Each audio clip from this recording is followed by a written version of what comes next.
Hello guys, welcome back to my channel all is well বাবু। সকালটা শুরু হলো খুব সাধারণভাবেই। ঘুম থেকে উঠে জানালা খুলতেই এক ঝলক ঠান্ডা বাতাস মনটাকে হালকা করে দিল। তারপর ব্রাশ সেরে নিলাম। ব্রাশ করে জানালা ধারে আসতেই দেখি মা কালীর বিসর্জন যাচ্ছে। ঢাকের আওয়াজ, একটা আলাদা অনুভূতি, ভক্তি আর আবেগ মিশে আছে। তারপর এক কাপ চা আর হালকা কিছু টিফিন করে বেরিয়ে পড়লাম। বাইরে কিছু কাজ আছে সেগুলো করতে। ওখানে কাজ সেরে ফিরবো, ঠিক সেই সময় বাইরের দিকে নজর গেল। কিছু বাচ্চারা গাছে খেলাধুলো করছে। ছোটোবেলার কথা মনে পড়ে গেল। কিছুক্ষণ দাঁড়িয়ে দেখার পর ওখান থেকে সোজা চলে গেলাম মাংসের দোকানে।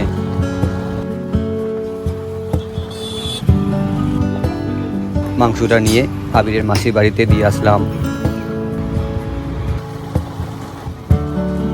আবিরের মাসির বাড়ি থেকে ফেরার সময় পাশেই নার্সারি বাগানে কিছুক্ষণ দাঁড়িয়ে সময় কাটালাম। সবুজ গাছপালা যেন মনটাকে একটু শান্ত করে দিল।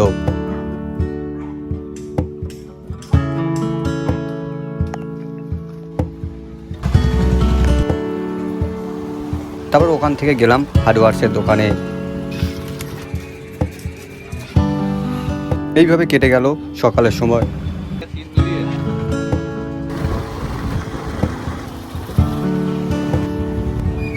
বাড়ি ফিরে দোকান খুলতে যাব, ঠিক সেই সময় দেখি পাড়ায় বিয়ের গায়ে হলুদ যাচ্ছে। কিছুক্ষণ দাঁড়িয়ে সেই খুশির মুহূর্তগুলো উপভোগ করলাম। তারপর দোকান খুলে দোকানের ভিতরে কিছু কাজ ছিল, সেই কাজগুলো করলাম।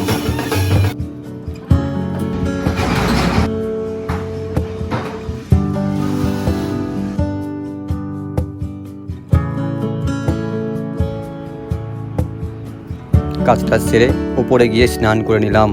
স্নান করে পুজো দিলাম।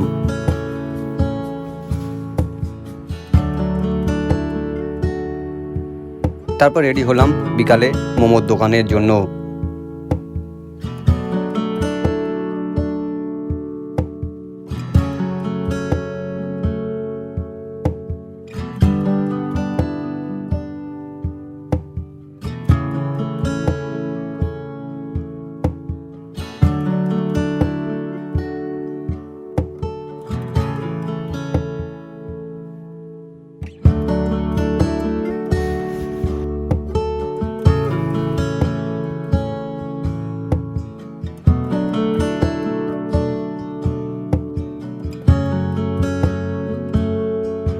আজ আমার নাইট ডিউটি আছে, তাই দোকানটা একটু আগেই খুললাম।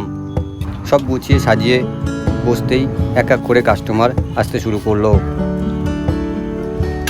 অল্প মাল এনেছিলাম, তবু সব শেষ হয়ে গেল। মনে একটা তৃপ্তি।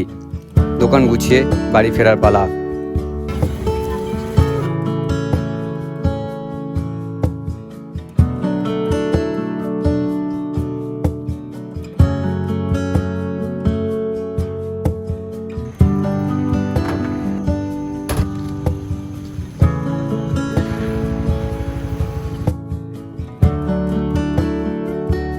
দোকান গুছিয়ে বাড়ি নিয়ে এসে দোকানের মালপত্র সব বাইরে বার করে ফ্রেশ হয়ে আবার বেরোতে হবে নাইট ডিউটির জন্য।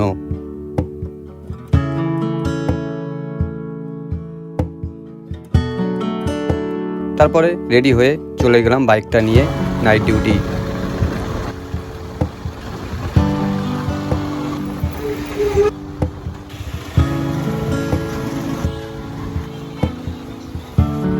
নাইট ডিউটি গিয়ে পৌঁছালাম অফিসে বাইকটা পার্কিংয়ে রেখে চলে গেলাম অফিসের মধ্যে এবং শুরু করে দিলাম রাতের কাজ।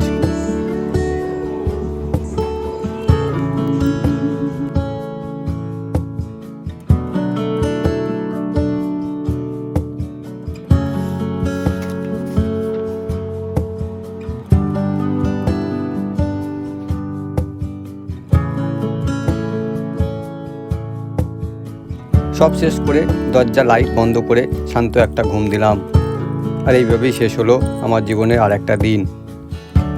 জীবনটা দৌড় নয়, এটা ছোট ছোট মুহূর্ত জমে থাকা এক দীর্ঘ গল্প। ভিডিওটি কেমন লাগলো অবশ্যই কমেন্ট বক্সে কমেন্ট করে জানাবেন। যারা ফেসবুকে দেখছেন তারা লাইক, কমেন্ট আর শেয়ার করতে ভুলবেন না।